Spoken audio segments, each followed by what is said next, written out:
In the history of country music, most songs often tell stories about very familiar things: love, family, country roads, and the simple life in the American South. But Johnny Cash chose a different direction. While many artists sang about the joy or romance of rural life, he turned his gaze toward the people that society often preferred not to remember. Prisoners behind iron bars, those who had made mistakes, the poor living on the margins, and souls searching for a chance at redemption. Even his image on stage reflected that choice. While many country stars built bright and glamorous styles, Johnny Cash often appeared in a simple black outfit. Over time, audiences began to call him by a name that would become symbolic: the Man in Black. But for Cash, black was never merely fashion. Still, he once said that he wore black to remember the people that America often forgot. The poor, the prisoners, the soldiers who never came home, and everyone left behind in a society that was always rushing forward. That made Johnny Cash a very different figure in the world of country music. Instead of singing for the winners, he seemed to devote his entire career to singing for those who had stumbled. And that very choice raises an intriguing question. Why would one of America's most famous country stars choose to become the voice of people forgotten by society? To understand that, we need to return to where the story began: the poor rural lands of Arkansas, where a boy grew up among cotton fields and learned early to recognize the pain of ordinary people. Johnny Cash was born in 1932 in the small town of Kingsland, in the state of Arkansas, a place where, at that time, life was almost entirely tied to the land and manual labor. But his childhood truly began in Dyess, an agricultural community established by the U.S. government during the Great Depression as part of the New Deal, designed to give poor families a chance to rebuild their lives. Dyess was not a wealthy town. It was a land of poor farmers, simple wooden houses, and cotton fields stretching all the way to the horizon. The Cash family was one of hundreds of families brought there to begin again from the very beginning. But beginning again did not mean life became easy. From a very young age, Johnny was already used to waking before sunrise to go to the fields with his family.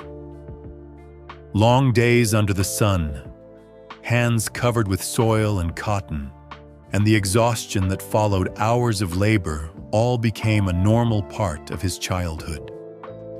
Within the family, his father, Ray Cash, was a strict and quiet man. He believed in discipline, in hard work, and in the idea that a child must learn to endure hardship from a very early age. But alongside that firmness, Johnny also had a completely different influence coming from his mother, Carrie Cash. If his father represented the harshness of a farmer's life, his mother brought another world into the home: the world of music and faith. Carrie often sang in the house during the evenings, when the work in the fields had finally ended. She sang hymns, old folk songs, and traditional Southern ballads. In the small house of the Cash family, music was not a distant luxury, but a way for people to forget their exhaustion and continue to hope. It was in those moments that Johnny Cash began to understand that music could speak for emotions that the harshness of life sometimes made impossible to express in words. But his childhood was also soon marked by a painful tragedy. Johnny's brother, Jack Cash, whom he deeply loved, died after a serious accident at a sawmill when he was only 15 years old. Jack was gravely injured by the blade of a power saw, and after several days of enduring pain, he passed away in the hospital. Jack's death became a wound that never truly healed in Johnny Cash's mind. He always believed that his brother had been the better person, more obedient, and more deserving of life than himself. Today, that feeling of guilt, together with the religious faith passed down by his mother, created a deep inner conflict within him. From a very early age, Johnny Cash began to see the world through the lens of sin, forgiveness, and the possibility of redemption. Many years later, when he stood on stage singing about people who had stumbled, prisoners searching for hope, or souls trying to rebuild their lives, those stories were not simply the imagination of a songwriter. They came from very real memories of a boy who had grown up in poverty in the Arkansas Delta, a place where pain, faith, and hope had always existed side by side. During his teenage years in Arkansas, music began to become an important part of the life of Johnny Cash. His world at that time was not large. Only cotton fields, dirt roads, and the radio in the small house of his family. But that radio itself opened another door. Through the radio waves, Cash heard many different kinds of music. Gospel hymns echoed on Sunday mornings, sad blues songs from the South, country songs telling stories of farmers' lives, and traditional folk melodies passed from one generation to the next. All of those sounds gradually blended together in the memory of the young Johnny. One of the radio programs he loved most was Grand Ole Opry. For many rural Americans at that time, the program was not only music. It was a window looking out to a larger world. Cash often listened to those broadcasts with particular attention, as if he were trying to understand how ordinary life stories could become songs. After graduating from high school, his path temporarily turned in another direction. In 1950, Johnny Cash joined the United States Air Force. At that time, it was the early period of the Cold War, and he was sent to Germany to serve in the American Air Force units stationed in Europe. It was here, thousands of miles away from home, that music began to become something more serious for him. Cash bought his first guitar and began to spend much of his time learning to play. During the rare free hours between shifts, he gathered a few other soldiers and formed a small band. They played music, sang familiar country songs, and sometimes tried to write new ones. It was also during this time that Johnny Cash began trying to write his own music. One of the first songs he composed was Folsom Prison Blues. The song tells the story of a prisoner sitting in his cell, listening to a train passing by and thinking about the outside world he has lost. What is remarkable is that at that time, Cash had never been in prison, nor had he experienced anything close to life behind bars. But from very early on, he felt a strange empathy with people pushed outside by society. Perhaps because he had grown up in poverty, he understood the feeling of standing on the margins, the place that many others often did not look toward. Many years later, Folsom Prison Blues would become one of the most famous songs in the career of Johnny Cash. But at the moment it was written, it was only a song by a young soldier trying to find his own voice. A voice that would later become one of the most distinctive narrators in the history of American music.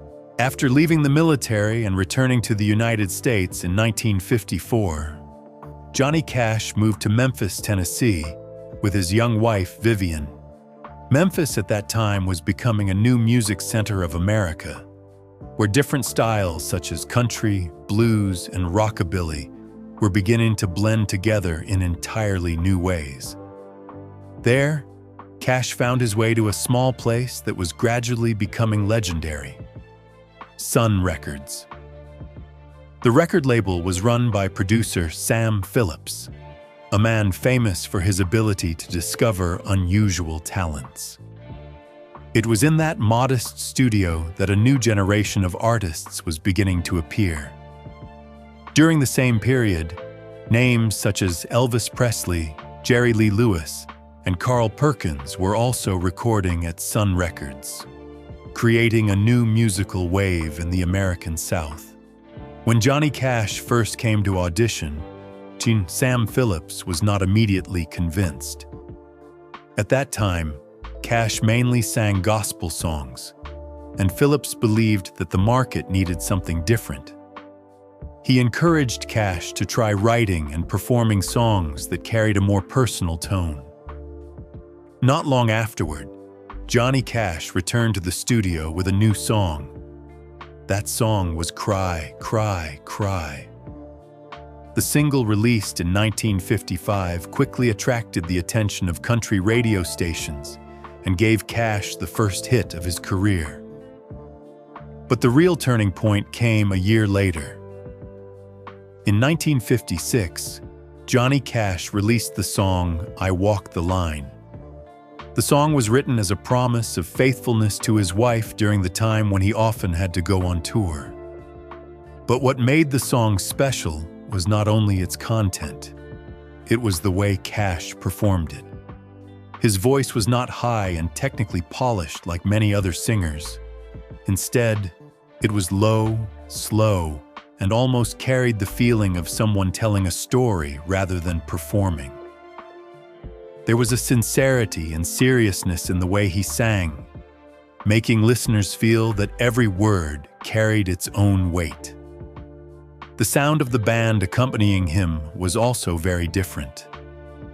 Johnny Cash performed with his group, later known as the Tennessee Three. Instead of using large orchestras, they created a very simple but extremely distinctive guitar rhythm. That sound was called boom chicka boom, a steady, minimalist rhythm, almost hypnotic. It sounded like footsteps on a long road, slow but never stopping. The combination of Cash's distinctive deep voice and that minimalist guitar rhythm created a style that audiences had never heard before. I Walk the Line quickly climbed to #1 on the country charts, and Johnny Cash, from a little-known young artist, became a rising star of American music. That was also the moment when his image began to form in the public mind. A singer with a serious face, a deep voice like a personal confession, and a simple style completely different from the glamorous stars of the era. An image that the whole world would later know by the name, the Man in Black. Fame came to Johnny Cash very quickly. Within only a few years after signing with Sun Records, he had become one of the most widely recognized country voices in the United States. Tours that lasted for months, constant performances, and a dense schedule became a regular part of life. But behind the stage lights, that rhythm of life also carried enormous pressure. Overnight drives, stages in small towns, and the exhaustion accumulating day after day led many artists at that time to turn to stimulants in order to maintain their energy. Johnny Cash was no exception. In the early years of the 1960s, he began using amphetamines to stay awake while performing, and barbiturates in order to sleep after long nights. At first, it was simply a way to adapt to life on the road. But over time, the use of drugs gradually moved beyond control. The pills that helped him stay alert on stage slowly began to destroy his life off stage. The growing dependence made Cash increasingly erratic and difficult to control. He began to encounter legal trouble, being arrested several times for violations related to drugs and impulsive behavior. The press began to mention his name not only because of his music, but also because of incidents outside the stage. At the same time, his family life also began to fracture. The marriage between Johnny Cash and Vivian Liberto, the wife who had stood beside him since before his fame, gradually collapsed under the pressure of long tours, separation, and addiction. Eventually, the marriage ended in divorce in 1966. By the middle of the 1960s, Johnny Cash, once seen as one of the rising stars of country music, seemed to be sliding downward rapidly. His career became unstable. Performances were canceled. Record labels began to worry about his ability to work. For many observers at that time, the story of Johnny Cash seemed to be heading toward a familiar ending in the world of music. A great talent swallowed by his own fame. Cash entered the darkest period of his life, a time when he almost lost everything: his health, his family, and even the future of the career he had built. But from the very bottom of that period, an entirely different chapter in the life of Johnny Cash was about to begin. By the late 1960s, after many years immersed in addiction and personal crisis, Johnny Cash began trying to rebuild his life. But the path he chose to return to the stage was completely unusual. In 1968, Cash decided to organize a concert at Folsom State Prison, a high-security prison in California. For many people in the music industry at that time, this was a puzzling idea. Artists usually performed in theaters, stadiums, or television programs, not behind prison walls. But for Johnny Cash, those walls carried a special meaning. Many years earlier, he had written Folsom Prison Blues, a song that tells the story of a prisoner sitting in his cell and listening to a train passing through the night. That song was not merely an imagined story. It reflected Cash's genuine concern for people that society often preferred not to see. The performance at Folsom took place in January 1968. The venue was not a glamorous stage, but a large prison dining hall, where hundreds of inmates filled the seats to listen to the music. When Cash stepped onto the stage and began to sing, the audience's reaction was completely different from any other concert. There was no distance between the artist and the audience. There were loud bursts of laughter when Cash sang lines about life in prison. There was powerful applause when he spoke about injustice and the hope of rebuilding one's life. The atmosphere of the performance was both rough and deeply authentic. And that was exactly what made it special. The concert was recorded and released as the album At Folsom Prison. The record quickly became a major success, bringing Johnny Cash back to the center of American music. Only a year later, he performed a similar concert at San Quentin State Prison. The album At San Quentin also achieved tremendous success and strengthened the image that the public had begun to associate with him. In those performances, Johnny Cash did not sing about glorious victories or romantic stories. He sang about sin, regret, and the possibility of redemption, themes that the prisoners in front of him understood better than anyone else. But what truly made those performances different was the way he approached his audience. Johnny Cash did not stand on the stage to sing for the prisoners. He stood there to sing with them. It was from those moments that his image in the public's eyes became clearer than ever. An artist dressed in simple black, standing on the side of the people that society had forgotten.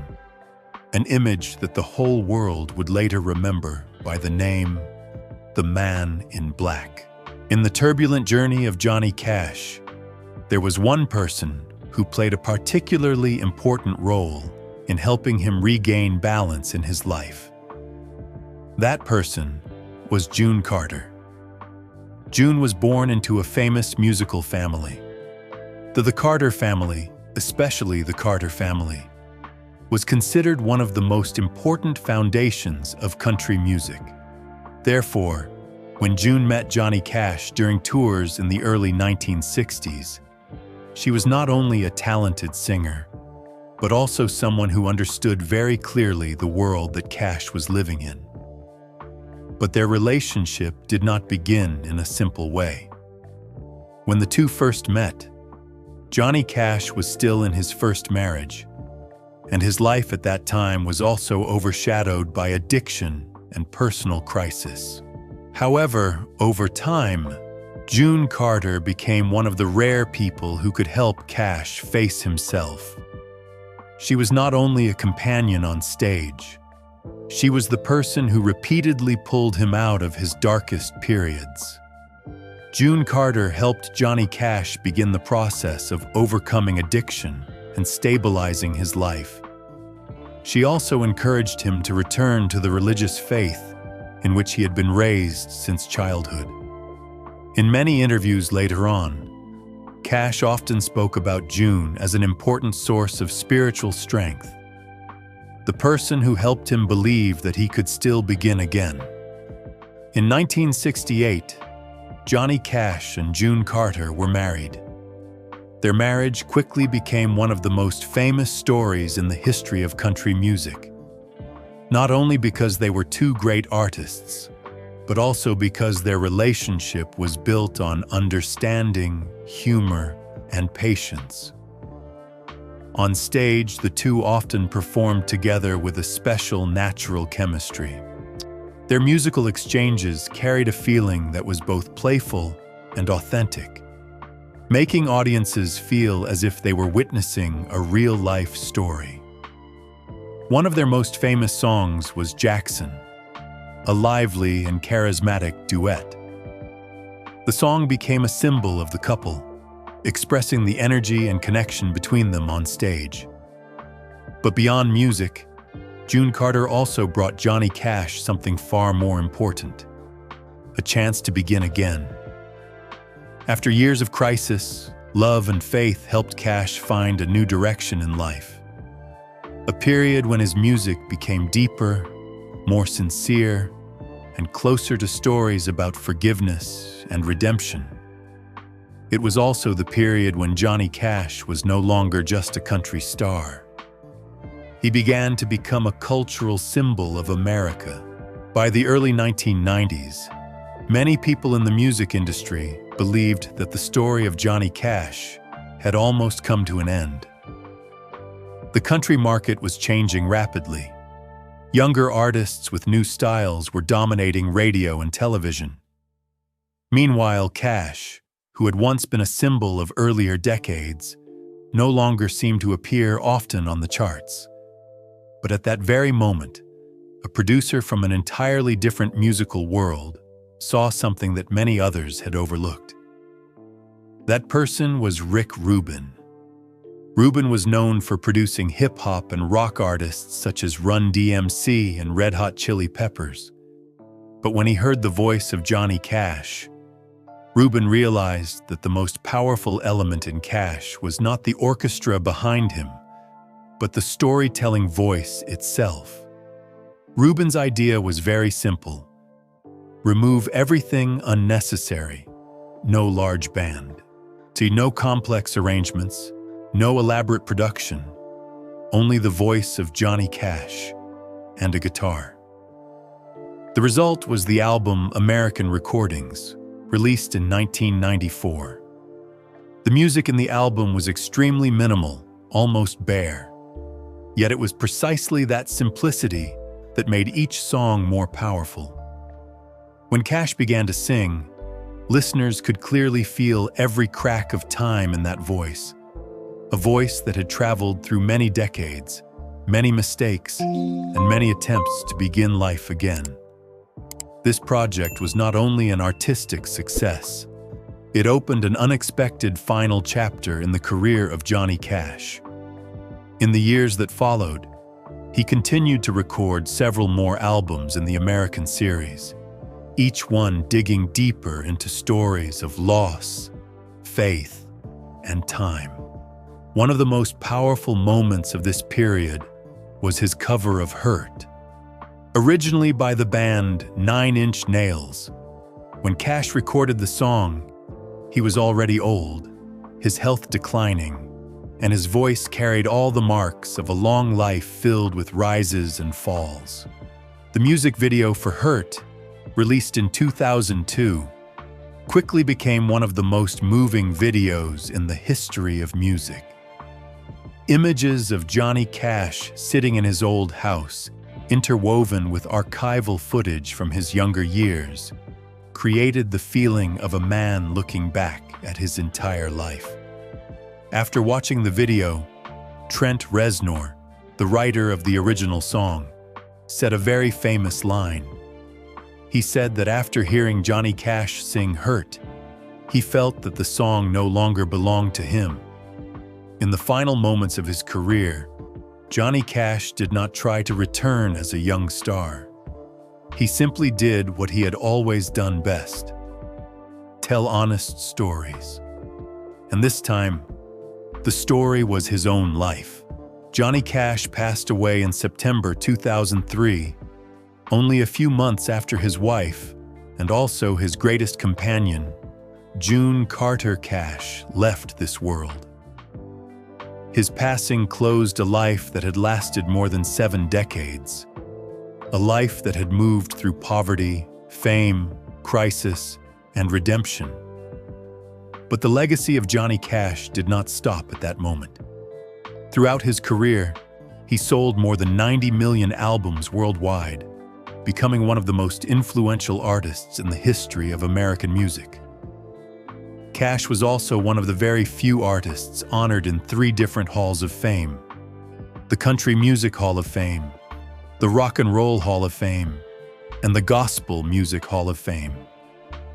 That recognition reflected the vast range of his influence, reaching beyond the boundaries of any single genre of music. But if we only look at the numbers or the titles, the story of Johnny Cash would still be incomplete. What made him different was not only commercial success or his place in music history. What made Johnny Cash remembered for so long was the choice he made throughout his career.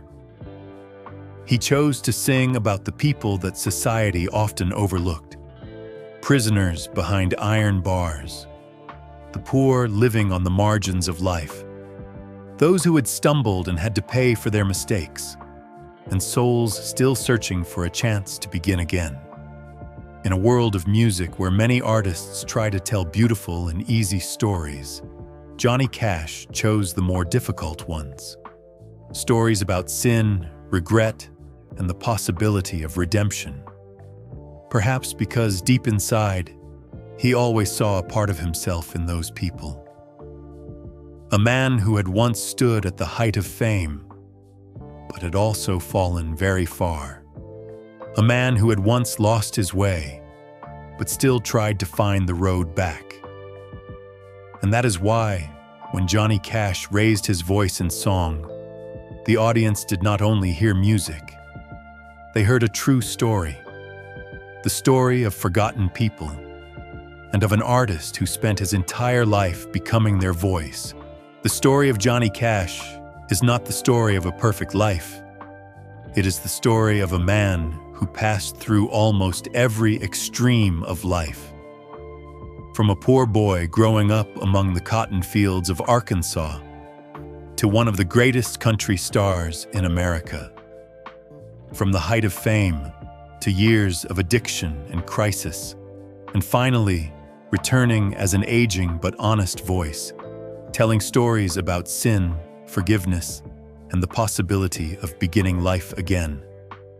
Perhaps that is why Johnny Cash was never only a country singer. He was a storyteller. a man who spent his entire life singing about the people that society often forgot. Prisoners, those who had made mistakes, souls searching for a chance at redemption. And perhaps that is exactly why his voice continues to echo many years after he has left this world. Not like a distant legend, but like a reminder that even the most lost people deserve to be heard. If you enjoy real stories behind the icons of music and cinema, follow Icons and Legacies to discover more journeys like this one.